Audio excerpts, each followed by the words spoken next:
नमस्कार, भुना दर्पण के डिजिटल प्लेटफॉर्म में आपका हार्दिक स्वागत है। मैं रीत खट्टर आपसे एक अपील, एक अनुरोध करती हूँ। जब भी आप अपनी रसोई की शुरुआत करें, गौ माता के लिए 1 रुपया और 1 रोटी आवश्यक निकालें। चाहे आप नंदीशाला जाएं, चाहे गौशाला जाएं, पर ये कार्य आवश्यक करें। इससे आपके जीवन में मंगलमय होगा। आज हम जुड़ रहे हैं रामाकृष्ण मंच के डायरेक्टर सुनील खुराना जी। आइए सुनील खुराना जी। नमस्कार, भुना दर्पण के सभी दर्शकों को जय श्री राम। जी रीत जी, आपकी संस्था कब से रामलीला कर रही है? रीत जी, अगर आप समय पूछेंगी तो मेरे ख्याल से हमारी रामलीला इतनी प्राचीन रामलीला है। अगर हम संयुक्त भारत की बात करें तो ये इस समय हालाबाद पाकिस्तान का कबीरवाला, वहाँ से हमारी रामलीला चलती आ रही है।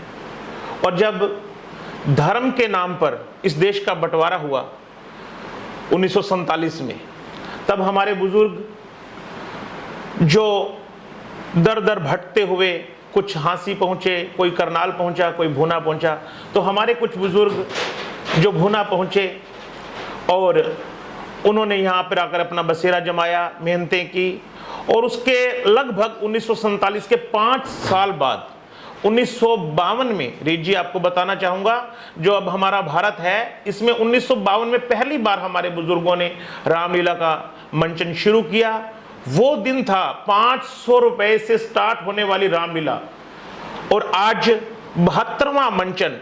रीत जी मैं आपको बताना चाहूँगा कि इस बार हम 72वां मंचन रामलीला का करने जा रहे हैं, और इस बार 13 अक्टूबर से हम रामलीला शुरू करने जा रहे हैं। आप भी एक बार आप जरूर आकर देखिएगा। जरूर सर। रामलीला की शुरुआत किसने की थी?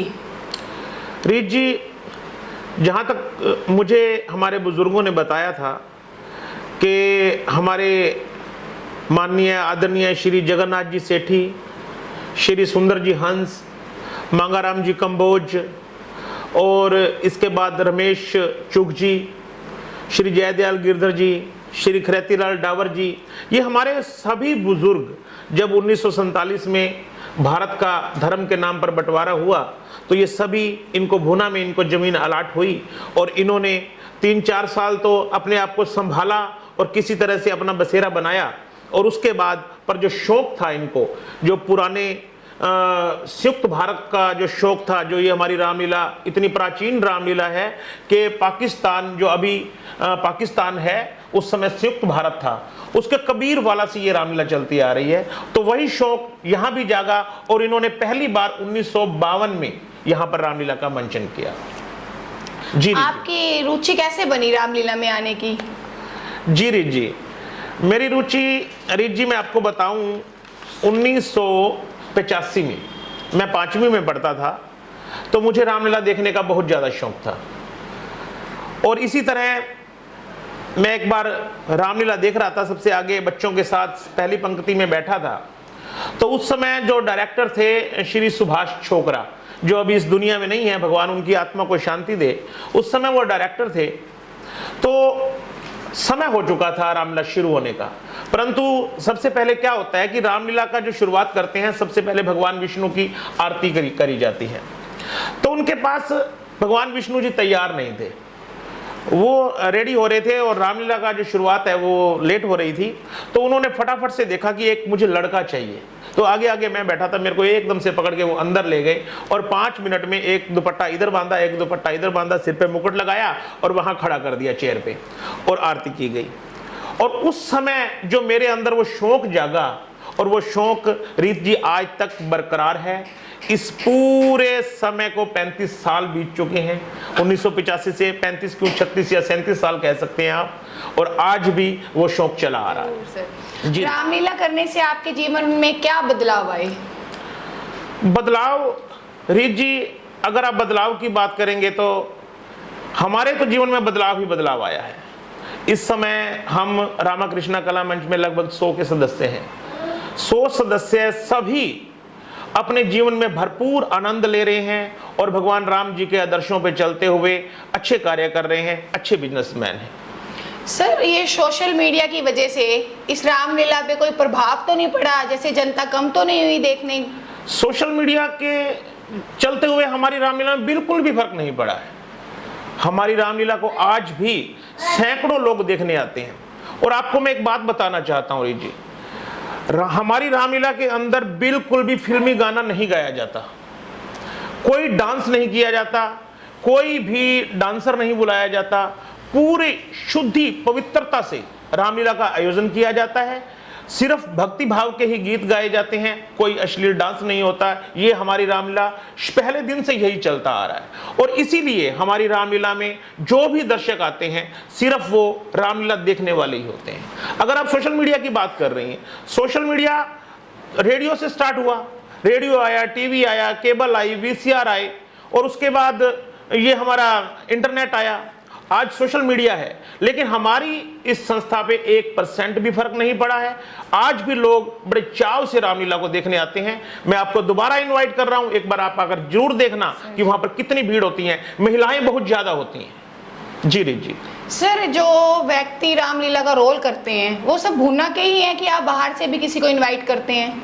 जी बिल्कुल, सभी भूना के ही हैं और सभी निस्वार्थ सेवा करने वाले हैं। कोई भी हमारा रामलीला का कलाकार 1 रुपया भी नहीं लेता। सभी भूना के बिजनेसमैन हैं, अच्छे बिजनेसमैन हैं, अच्छे घरों से हैं। ये सिर्फ उनका शौक है जो हमें ये विरासत में मिला है। हम ये आज से नहीं कर रहे हैं, ये विरासत में मिला है और हम जुड़े हुए हैं काफ़ी टाइम से। और लगभग सभी पुराने जो भी सदस्य हैं, हमारे 100 के करीब सदस्य हैं, सभी बिल्कुल अपने शौक भाव से और अपनी पवित्रता के कारण उनको अच्छा लगता है भगवान राम के आदर्शों पर चलना और इसलिए वो हमारे साथ जुड़े हुए हैं। और कोई भी इसमें पेड कलाकार नहीं होता, मतलब किसी को भी पैसे नहीं? बिल्कुल नहीं री जी, कोई भी, बिल्कुल। बल्कि आपको यह भी बता देना चाहता हूं कि यहां तक कि हम वहां जो चाय पीते हैं या लंगर करते हैं, ये सभी हमारे सदस्य पैसा इकट्ठा करते हैं।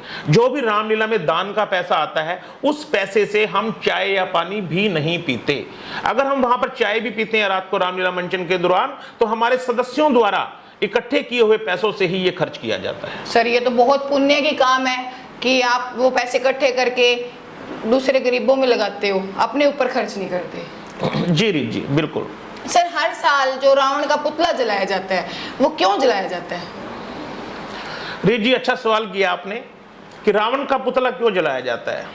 देखिए, अगर मैं ये कहूं कि रावण बुरा व्यक्ति था तो बिल्कुल गलत होगा। रावण 4 वेदों का ज्ञाता था। रावण इतना विद्वान था कि हम सोच भी नहीं सकते। पर आप देखिए कि सिर्फ रावण ने एक ही गलती की थी, सिर्फ एक ही गलती की थी रावण ने, जिस कारण वो हर साल जलाया जाता है। क्यों? क्योंकि उसने सीमा को पार किया था। जब आप सीमा रेखा पार करेंगे, सीमा रेखा पार करेंगे तो यही हश्र होगा, चाहे वो कितना भी बड़ा विद्वान क्यों ना हो। दशहरा एक त्योहार मनाया जाता है बुराई के ऊपर अच्छाई की जीत दिखाने के लिए, ताकि लोगों को पता लग सके कि इतना बड़ा विद्वान और उसने सिर्फ एक गलती की थी और उसका क्या कारण हुआ। इससे लोगों को काफी सीखने को मिलता है। अब इसी के साथ हम लेते हैं एक छोटा सा ब्रेक।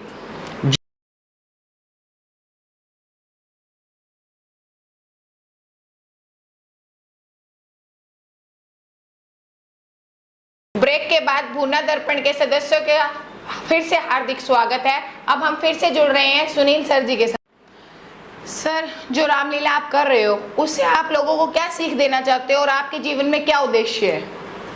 रीत जी, उद्देश्य की बात करूं तो हमारी रामलीला का मेन उद्देश्य है, जो हम सदस्यगण 4 गाय को लेकर चलते हैं। 4 गाय समझ रहे हैं? गाय पहला उद्देश्य है हमारा गाय, दूसरा गाय है गौरी, गौरी मीन्स बेटी, और तीसरा गाय है गंगा, और चौथा गाय है गीता।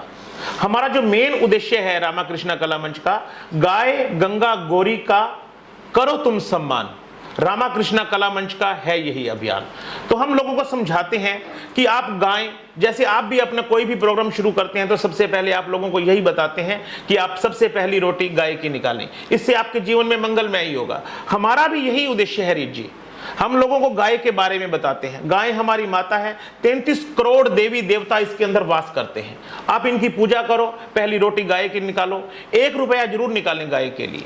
दूसरा हमारा रहता है गंगा। गंगा हमारी माँ है, इसके बिना भी हमारा जीवन में कुछ भी, सब कुछ असंभव है। अगर गंगा नहीं है तो कुछ भी नहीं है। आप जल की रक्षा करें, आप पानी की रक्षा करें, व्यर्थ पानी को न बहाएं। तीसरा हमारा रहता है गौरी, गौरी बेटी। आप जैसे हमारे मोदी जी भी इस चीज को बढ़ाते हैं, बेटी पढ़ाओ, बेटी को जरूर बचाना है, बेटियों को सुरक्षित करना है, बेटियों को शिक्षित करना है, बेटियों को कैसे बड़ा बनाना है, तो इस चीजों के बारे में हम लोगों को बताते हैं। अब हमने चौथा गय जो जोड़ दिया है वो है गीता। गीता का, जब आप गीता को पढ़ेंगे ना रीत जी, जिस व्यक्ति ने अपने आप में गीता को उतार लिया वो समझ लो भव से पार हो गया। गीता पढ़ने वाला व्यक्ति कभी भी कहीं भी मार नहीं खा सकता। ये हमारा उद्देश्य है। हम लोगों को समझाते हैं कि गाय गंगा गौरी गीता का करो तुम सम्मान, रामा कृष्णा कला मंच का है यही अभियान। सर, आप रामलीला कब से कर रहे हैं?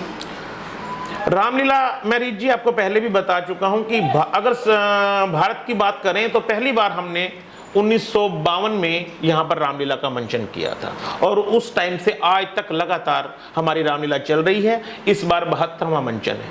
आपको उस टाइम से ही जुड़े हुए हैं आप?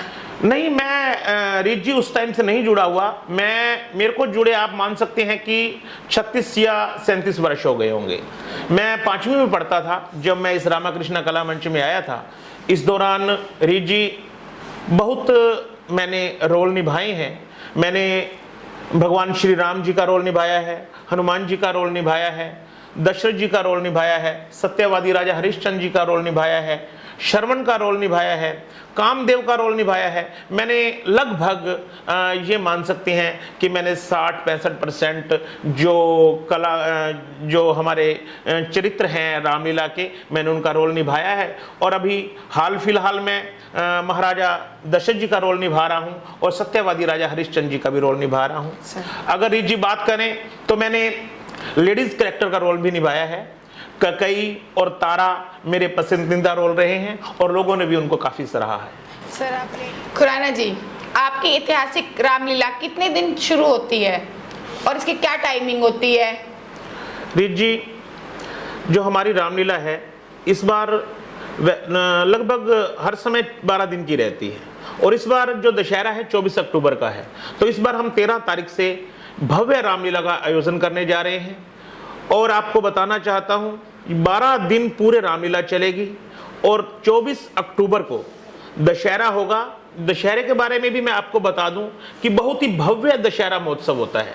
हमारा जो दशहरा महोत्सव होता है बहुत ज्यादा भव्य होता है। इतनी विशालता होती है कि पूरे बाजार के अंदर झांकियां निकाली जाती हैं, ढोल नगाड़े होते हैं, पूरे भूना के वासी होते हैं। सभी भूना के वासी, महिलाएं, बहनें, सब भाई, सब अपने घर बार तैयार होकर के साथ चलते हैं और पूरी भव्यता होती है। और वहां पर जाकर के दिल ढलने के बाद भगवान राम जी द्वारा रावण के पुतले को जलाया जाता है और ये कार्यक्रम जो होता है रिमोट कंट्रोल से होता है।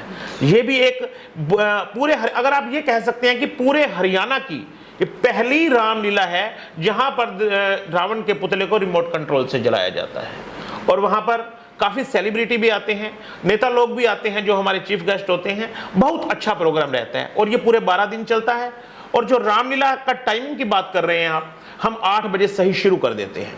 8 से 11 बजे तक का रामलीला का आयोजन रहता है और उसके बाद बड़ी शांति से लोग, बड़े ही अच्छे दर्शक हैं हमारे, महिलाएं हैं, बैठने की पूरी व्यवस्था है, पूरी कुर्सियां लगाई जाती हैं पंडाल के अंदर और पूरे पुलिस की भी पूरी सुरक्षा रहती है। महिला अलग और जेंट्स अलग बैठते हैं? बिल्कुल, महिलाओं की कुर्सियां अलग होती हैं, जेंट्स की कुर्सियां अलग होती हैं और पूरी पुलिस का पूरा सुरक्षा चक्र होता है। हाँ जी सर, रामलीला से आपको और आपके दर्शकों को क्या संदेश मिलता है? रीत जी, अगर आप संदेश की बात करते हैं तो रामलीला एक ऐसा मंचन है, भगवान वाल्मीकि जी द्वारा रचित एक भव्य हमारा ग्रंथ। इससे हजारों बातें सीखने को मिलती हैं।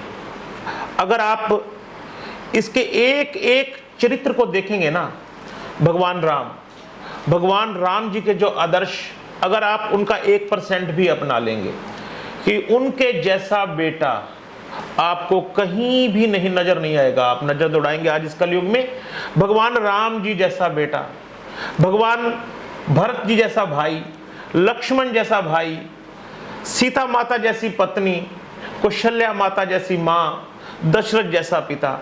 कोई एक कैरेक्टर उठा लीजिए, ऐसी बात नहीं है कि इन चरित्रों से सीखने, हमें रावण से भी काफी कुछ सीखने को मिलता है। रावण क्या कम ज्ञाता थे, बहुत बड़े ज्ञाता थे, पर उन्होंने भी क्या गलत काम किया हमें सीखने से मिलता है कि हमने इन बुराइयों से बचना है।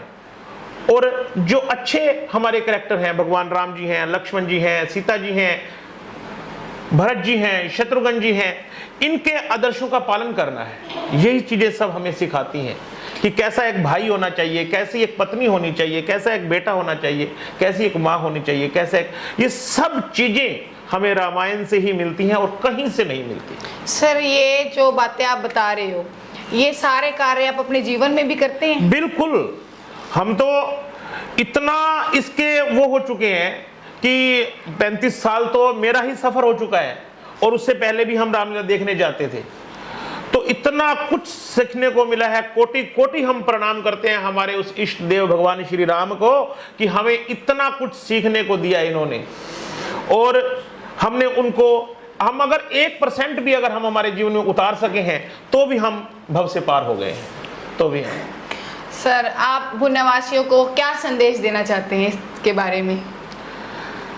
भुन्नावासियों को यही संदेश देना चाहता हूं कि 13 अक्टूबर से रामलीला का मंचन, 72वां भव्य मंचन, और ये आपकी प्राचीन रामलीला है, बहुत ही प्राचीन, और 72वां इस बार भव्य रामलीला का मंचन हम शुरू करने जा रहे हैं 13 अक्टूबर से, और इसका समापन हम करेंगे 24 अक्टूबर को दशहरे वाले दिन राज तिलक करके और रावण के पुतले को जला करके हम इसका समापन करेंगे। और सभी दर्शकों से, सभी भुना के आसपास के गांव वालों से हम अपील करता हूं कि आप सभी जरूर से जरूर पहुंचें। ये आपकी रामलीला है, ये सब भाइयों की रामलीला है, और एक बार जरूर रामलीला देखने आएं, और भव्य दशहरे का भी आयोजन जरूर देखें, और कुछ सीखें, और कुछ थोड़ा बहुत अगर हो सके तो भगवान राम के आदर्शों को अपने जीवन में उतारें। यही मैं आपको संदेश देना चाहता हूँ। आप टाइम निकाल के हमारे शो में आए, आपका बहुत धन्यवाद। जी रीत जी, और आपका भी बहुत बहुत धन्यवाद जो आपने मुझे स्टूडियो में आने का निमंत्रण दिया। आपका दिल की गहराइयों से धन्यवाद। जय श्री राम। जय श्री राम।